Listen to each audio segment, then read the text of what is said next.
ओम शांति। अव्यक्त बाप दादा, आज की तारीख 17 जुलाई 1969। 17 जुलाई 1969।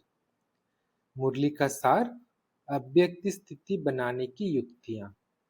अव्यक्त स्थिति बनाने की युक्तियां। आज अव्यक्त स्थिति अच्छी लगती है या व्यक्त में आना अच्छा लगता है? अव्यक्त स्थिति में आवाज है। आवाज से परे रहना चाहते हो? जब आप सभी आवाज से परे रहने का प्रयत्न करते हो, अच्छा भी लगता है, तो फिर बाप दादा को व्यक्त में क्यों बुलाते हो?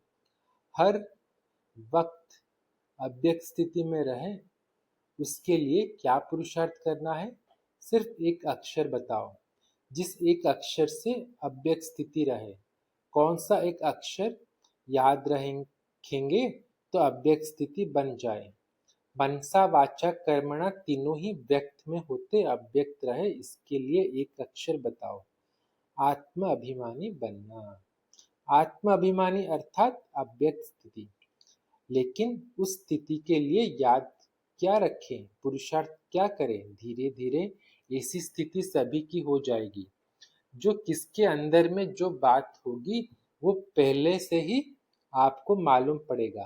इसीलिए प्रैक्टिस करा रहे हैं। जितना जितना अव्यक्त स्थिति में स्थित होंगे, कोई मुख से बोल ना बोले, लेकिन उनके अंदर का भाव पहले से ही जान लेंगे।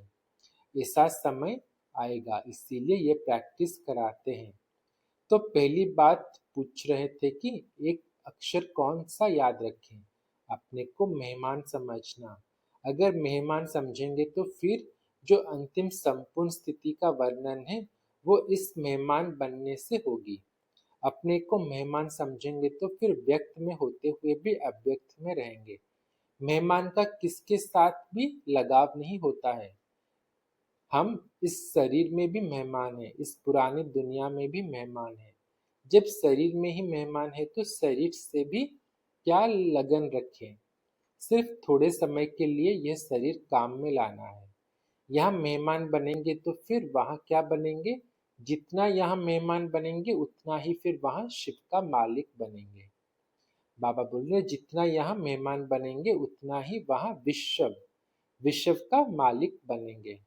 इस दुनिया के मालिक नहीं, इस दुनिया के हम मेहमान हैं। नई दुनिया के हम मालिक हैं, तो नई दुनिया होगी हमारी सत्युग। ये तो व्यक्त भाव में आ जाते हो, तो उसका कारण यही है, अपने को मेहमान नहीं समझते हो।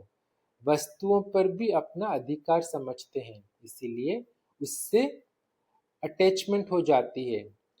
अपने को अगर मेहमान समझो तो फिर यह सभी बातें खत्म हो जाएं। अपना बैंक बैलेंस भी नोट करना है। जितना कमाते हैं उतना खाते हैं या कुछ जमा भी होता है। टोटल हिसाब निकाला है, कितना जमा किया है, उस जमा के हिसाब से खुद अपने से संतुष्ट हो।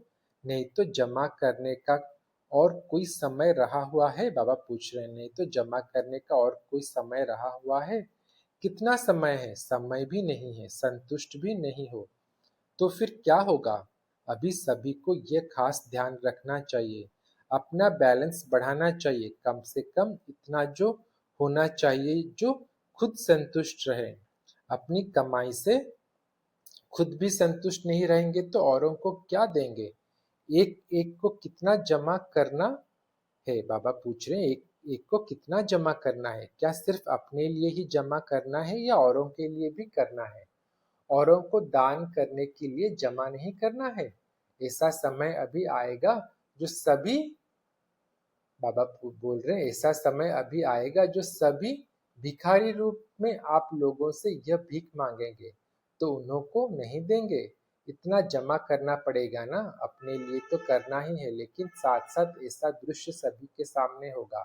जो आज अपने को भरपूर समझते हैं वो भी भिखारी के रूप में आप सभी से भीख मांगेंगे। तो भीख कैसे दे सकेंगे? जब जमा होगा ना।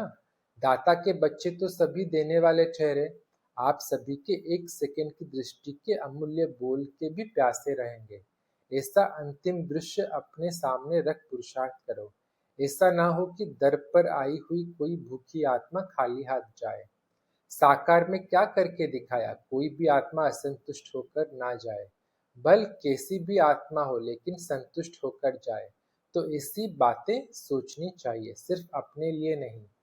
अभी आप रचयिता हो, आप एक एक रचयिता के पीछे फिर रचना भी है। माँ बाप को जब तक बच्चे नहीं होते हैं, माँ बाप की कमाई अपने प्रति ही होती है। जब रचना होती है तो फिर रचना का भी पूरा ध्यान रखना पड़ता है। अब अपने लिए जो कमाई थी वो तो बहुत समय खाया मनाया, लेकिन अब अपनी रचना का भी ध्यान रखना है। अपने आप पापा बोल रहे हैं, अपने अपनी रचना देखी है, कितनी रचना है, छोटी है व बड़ी है। बाप दादा हर एक की रिजल्ट देखते हैं कि एक एक सितारे की कितनी रचना है। जितनी यहाँ रचना होगी उतना वहाँ बड़ा राज्य होगा। यहाँ कितनी रचना रही है, बाबा बोल रहे यहाँ कितनी रचना रची है। अपनी रचना देखी है, भविष्य को जानते हो। रचयिता तो सभी है, लेकिन बड़ी रचना की है या छोटी रचना की है। आज तो बड़ी की है, बाबा बोल रहे आज तो बड़ी की है। बड़ी रचना के साथ फिर जिम्मेवारियां भी बड़ी है। अच्छा, ओम शांति।